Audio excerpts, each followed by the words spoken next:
wabarakatuh. Waalaikumsalam. Izin Pak, Bu, untuk memperkenalkan presentasi saya tentang perkembangan dan profil Desa Pasir-Ipis.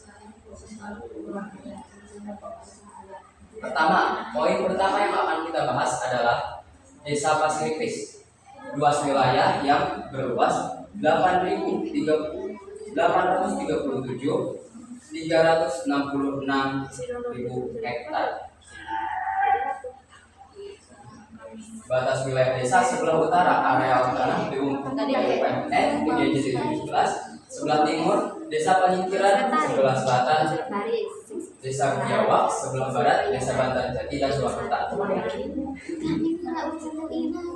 Ada beberapa yang saya cantumkan, terutama penduduk sebanyak 3.983 penduduk dan laki-laki 1.939 serta perempuan 2.044 orang.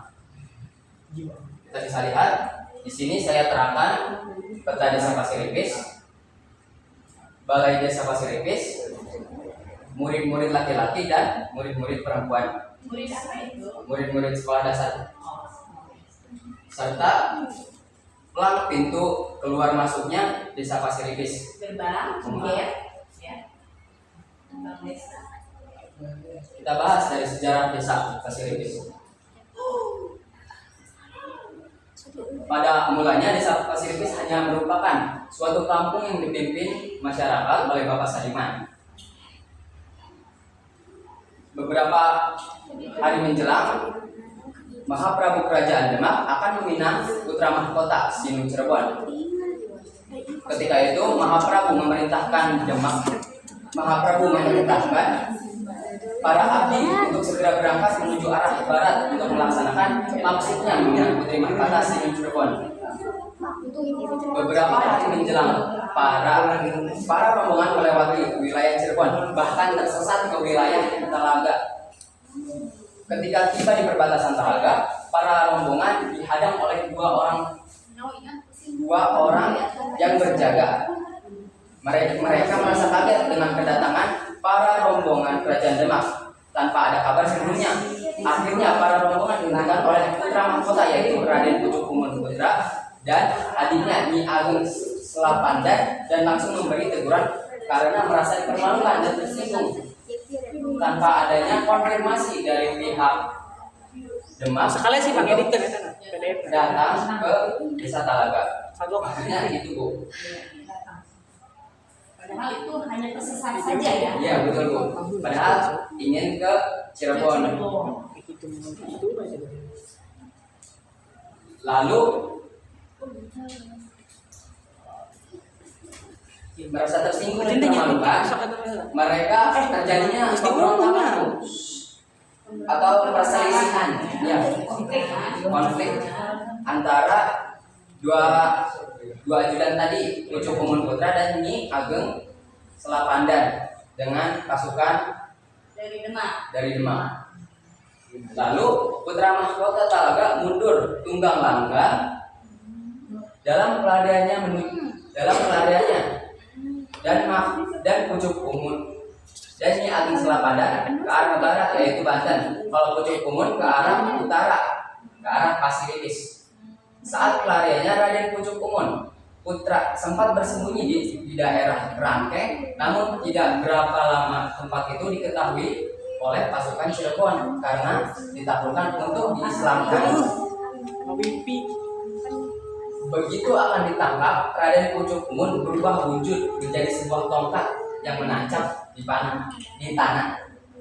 Karena tidak berhasil menangkap Raden Pucuk Umun Putra, akhirnya pasukan Cirebon pun pulang tanpa membawa hasil apapun. Pasukan Demak, Iya, Bu, pasukan Demak pulang. salah itu ya, nanti diperbaiki ya. Pasukan Demak. Kan kalau Cirebon mau ya. Tongkat itu pun berhasil ditemukan oleh seorang kakek yang bernama Kisana. Tongkat itu pun berhasil dicabut dan dikuburkan di tanah merah. Nah, ini, Bu, awal mulanya nama Desa Pasir-Ipis. dikuburkan di tanah merah yang berpasir tipis yang diberi nama buyut itek, serta bekas tancapan tongkatnya yang keluar air kemudian diberi nama angsana, dan tempat itu pun ditanam sebuah pohon yang kemudian dikenal sebagai pohon angsana.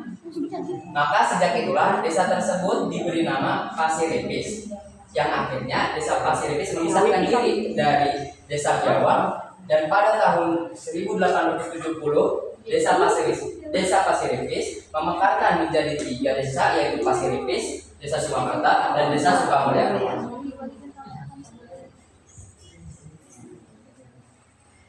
Lalu kita beralih ke poin visi dan misi Desa Pasiripis. Berdasarkan data yang saya input, Pasiripis mempunyai slogan yaitu menuju Pasiripis mandiri, atau nama lain dari maju, aman, dinamis, dan religius. Maju adalah masyarakat yang berkualitas dan berbudaya di segala sektor. Aman adalah masyarakat yang menjalankan kehidupan sehari-harinya dengan rasa nyaman, tentram, tanpa gangguan, teror di luar. Dinamis adalah masyarakat yang giat bekerja, tidak mau tinggal diam, selalu bergerak dan tumbuh. Religius adalah masyarakat yang mengamalkan dan mematuhi ajaran agama sehingga tercipta peradaban yang baik dan terwujudnya umat atau umat terbaik. Serta misi membentuk pemerintahan desa yang bersih, demokratis, dan entrepreneur. Membangun terwujudnya Desa Pasiripis maju, unggul, berbasis pertanian. Mewujudkan kehidupan Desa Pasiripis aman dan damai. Memberdayakan ekonomi kerakyatan berbasis gotong royong, dan menciptakan tata masyarakat yang beriman dan bertakwa.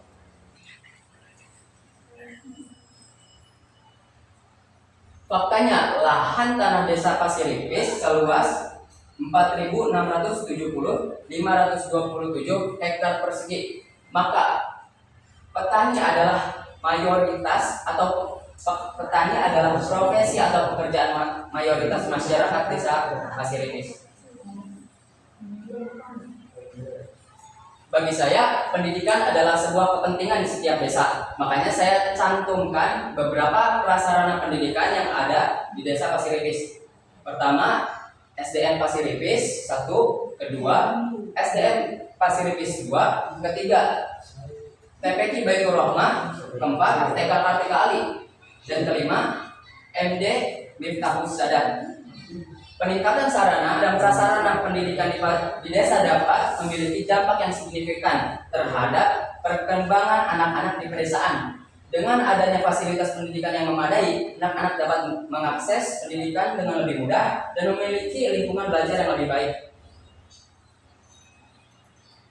Ikon sejarah Buyut Itek adalah salah satu ikon sejarah yang terjadi karena asal mulanya Pasiripis.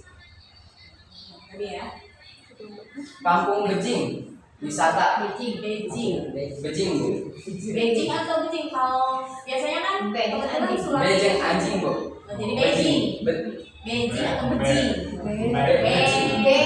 Bejing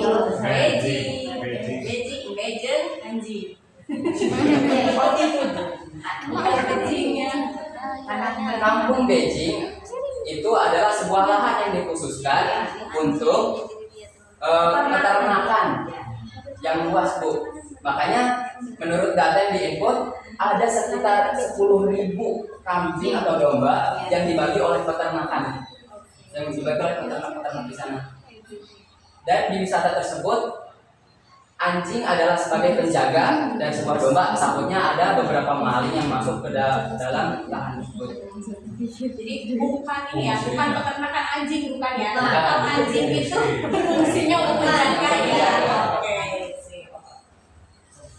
Tak lupa beberapa orang atau peternak pun dibagi piketnya untuk menjaga lahan tersebut, Bu. Tradisi budaya aktif di desa Guar Bumi. Tradisi Guar Bumi merupakan nama lain dari tradisi sedekah bumi. Tradisi ini sebagai sebuah bentuk rasa syukur dan pengharapan untuk hasil bumi atau hasil panen di musim berikutnya agar lebih melimpah lagi. Nah, saya menyimpan beberapa portofolio Desa Pasir Ipis. Di sini saya mencantumkan sawah Desa Pasir Ipis, prasarana pendidikan Desa Pasir Ipis, tradisi Pasir Ipis yaitu Gor Bumi, balai desa, serta masjid utama Desa Pasir Ipis, TPQ, buyut idek, musola, dan ikon dari kantor Desa Pasir Ipis. Beberapa musola sudah saya cantumkan. Lalu murid-murid dari kedua SD yang ada di Pasir Ipis. Pengalaman yang saya ambil, banyak hal yang bisa dipetik dari penelitian. Penelitian bisa dijadikan suatu tolak ukur sejauh mana dan seluas apa yang terjadi dalam hal atau peristiwa tersebut. Menemukan sebuah masalah atau data bisa menjadi jawaban dalam rumusan masalah yang ada, penjelasan serta peristiwa atau prediksi yang belum kita ketahui, dan sarana ilmu pengetahuan. Terima kasih. Sesi pertanyaan saya buka bagi ketiga dewan juri dan para audiens. Silakan Bu. Sebelumnya kita beri tepuk tangan yang baik dan gamblang seperti ini. Betul-betul real, idealnya ya untuk mempresentasikan sebuah penelitian ya seperti ini. Tadi sudah jelaskannya dari awal sampai akhir mengenai sejarah, profil, kemudian dan yang lainnya ya. Nah, yang pertanyaannya mungkin apakah ada kekurangan dan kelebihan dari desa fasilitas tersebut? Kelebihan dan kekurangan sebenarnya barangkali ada. Itu saja. Alhamdulillah, selama saya meneliti di Desa Pasir Ipis, saya melihat dari visi dan misi Desa Pasir Ipis itu telah terpenuhi, Bu, Pak. Tentang religiusnya, aman, tentram, itu telah terpenuhi. Kelebihannya ya. Kekurangannya apa? Selama saya meneliti sih tidak ada. Soal mewujudkan kehidupan Desa Pasir Ipis yang aman, damai, sangat bagus. Memberdayakan ekonomi kerakyatan berbasis gotong royong, itu bagus. Dan desanya itu sangat bersih. Ya. Alhamdulillah. Bisa menambahkan? Boleh. Tadi dikatakan bahwa visi misi Desa Pasir itu menuju Pasir Ipis mandiri ya, maju, aman, dinamis dan religius. Yang ingin Ibu tanyakan tentang masalah religius, di situ tidak dijelaskan tentang musola ya. Ya, sudah ada musola di situ. Kegiatan tentu tentang kegiatan religiusnya, tentang PKS, program PKS itu bermacam-macam. Nah, untuk program misalnya Rajaban ataupun secara misi itu apa sih? Saya tidak mengikut data soal kegiatan dari musola ataupun masjid, dikarenakan tidak seluas itu untuk saya meneliti. Sekarang tentang situs sejarah yang ada di Desa Pasir Ipis itu tentang ada buyut itu. Selain buyut itu yang Ibu ketahui itu ada buyut leja. Nah, yang kamu ketahui tentang buyut itu, apa perbedaannya antara buyut itu sama buyut leja? Yang kamu ketahui. Soal buyut leja, maaf Ibu, saya tidak mendapatkan data-data atau cerita-cerita dari rakyat soal buyut leja. Tapi yang saya ketahui buyut leja ada di salah satu makam Desa Pasir Ipis. Satu lagi ya, tentang ada kebiasaan tentang jual bumi tadi atau ide-idean sekitar bumi yang dilakukan oleh masyarakat di situ. Tadi masih merasakan tujuannya apa? Untuk bersyukur pertama Bu, dan pengharapan agar panen yang akan datang semakin membaik, semakin melimpah Bu. Apa yang dilakukan oleh masyarakat? Pertama, dipastikannya adanya berdoa bersama. lalu menumpang atau istilahnya itu makan bersama, Bu. Iya. Ada yang Baris. Ya, terima kasih ya. Yang ingin Ibu tanyakan di sini, ada tidak kendala-kendala yang kamu hadapi selama proses penelitian? Ya, kamu berapa hari sih penelitiannya? Bolak-balik ke fasilitas? Pure 7 hari, Bu. 7 hari pure. Pure. Okay, good. In the 7 days, what the problem that you find? Yang pertama pasti kendala jauhnya desa Sukamulya dan Pasiritis. Lalu ketika saya datang, Bu, terkadang aparat desa tidak menemukan data-data yang saya perlukan, Bu. Belum ada data-datanya. Lalu yang kedua adalah yang saya tanyakan itu belum siap, Bu, belum siap. Jadi saya harus beberapa kali bolak-balik.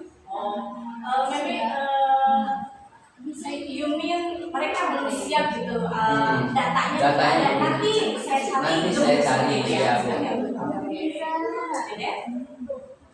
Lalu banyak beberapa musola yang terpencil dan nggak ada namanya, Bu. Saya bingung gitu. Makanya tadi kamu nggak mencantumkan soal Sebenarnya mau saya cantumkan, namun lebih baik saya cantumkan di lampiran yang kertas, Bu. Oke, tapi nanti lampiran kertas harus ada ya. Oke. Kalau kamu perlu data bisa Ibu bantu. Alhamdulillah. Ada musola Ambarawa itu ada di blok Karet. Ya, Dekat desa Panjang ada beberapa Ya, ada di sini. Nanti Ibu tambahkan ya di komputer. nanti tinggal secara maksimal aja ya. Oke. Ya, lanjut ya. Tadi kamu sudah memaparkan permasalahan yang kamu hadapi ya ketika kamu melakukan proses penelitian. Langkah apa sih yang kamu ambil? Kayak tadi, katanya yang pertama itu adalah jauhnya jarak antara Sukamulya dengan Pasiritis, ya. Nah, jauh gitu ya. Nah, bagaimana cara solving problem atau mengatasi masalah atau hal-hal tersebut yang tadi kamu utarakan? Untuk jarak bagaimana?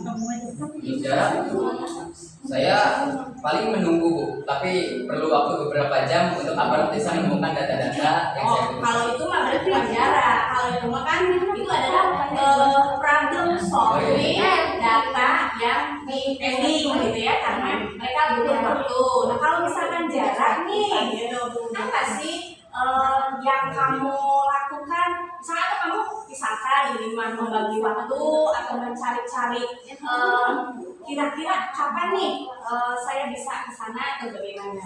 Enggak ada sih, Bu. Nggak ada. Bisa. Soal jarak gak ada kendala, tapi saya terima aja. Itu kan sebagai sebuah nilai dari penelitian tersebut juga. Oke, good ya. Berarti mungkin memang mungkin maksud kamu, menurut kamu saya nih dikasih tugas dari di luar dari desa saya sendiri, mungkin seperti itu. Ya. Berarti at least atau otomatis kamu memerlukan waktu yang lebih, gitu ya, yang lebih karena jarak. Makanya, Bu, saya mendengar peserta yang lain itu punya 3 hari kunjungan. Sedangkan saya bisa sampai 7 hari. Terutama untuk memoto-moto prasarana desa yang ada di desa Pasiritis seperti musola, prasarana pendidikan dan lain-lain. Berarti problem solving kamu adalah mencari-cari waktu celah kamu, gitu ya, waktu-waktu senggang selain untuk sekolah ke sini, gitu. Oke. Terus tadi sudah kamu jawab untuk problem solving adalah dari pending data, ya, kamu menunggu dengan sabar, gitu ya. Nah, walaupun bersegar di situ area, gitu ya. Nah, kalau misalkan datanya nih udah kamu tunggu gitu ya, tapi ternyata nggak ada juga, apa sih yang kamu lakukan? Kalau saya alhamdulillahnya tetap saya tunggu sampai data tersebut ada, Bu. Tapi ada. Di hari pertama saya menanyakan RPJM. Kata Pak Setdes itu kita nggak punya RPJM. Oke. Katanya gitu. Lalu saya tanyakan lagi yang ke aparat desa yang lain. Tapi coba deh datang lagi besok. Nanti saya insya Allah lampirkan. Jadi saya besok keesokan harinya saya datang lagi dan meminta atau menagih RPJM tersebut. Jadi kalian kamu nggak patah semangat gitu ya. Muncul bahasa Sunda keun barunya yang kata seperti itu ya. Oke, good. Ya. Itu ya. Ibu ingin sekarang kamu menjelaskan kendala-kendala yang kamu hadapi di seputar itu. Untuk nama-nama kamu tadi sudah menjanjikan walaupun di sini tidak terpampang namanya, tapi nanti di secara buku ya nanti ada ya. Ngerti gak? Ya, ya ibu rasa cukup ya dari ibu. Semoga ini akan menjadi pemacu untuk semuanya ya, nilai atau gambaran tentang gigihnya seseorang untuk meneliti ya. Terus bagaimana alur atau kerapihan ya seorang presentasi yang mempresentasikan hasil atau laporan penelitiannya seperti ini. Oke, thank you so much. Saya masih membuka pertanyaan dari audiens. Ada yang mau ditanyakan? Oh, ayo. Mantap dia mau ditantang dia ngomongnya. Ayo, teman. Ayo dong. Satu aja yuk. Nggak ada. Ada satu lagi. Sini maju. Ayo dong. Harus terdokumentasikan ini soalnya. Harus maju ke sini. Yuk. Ayo. Ada. Presiden Gimana audiens? Ada gak? Ada ya. Ada. Bisa mau? Sok bisa. Kembali ke judul. Kayak PowerPoint. Ayo yang Kamu belum PowerPoint itu. Tahu yang lagi? Nah, ya. Sarin bu, gelas. Oh, foto di situ. Ayo bisa. Ayo. Foto. Enggak, sudah cukup. Oke. Enggak ada. Silakan. Semoga kita makin gigih lagi untuk belajar. Semoga kita terus menatap apapun yang akan kedepannya kita selalu pelajari, latihan dan konsisten. Itu kuncinya. Barakallahu fikum. Wassalamualaikum warahmatullahi wabarakatuh.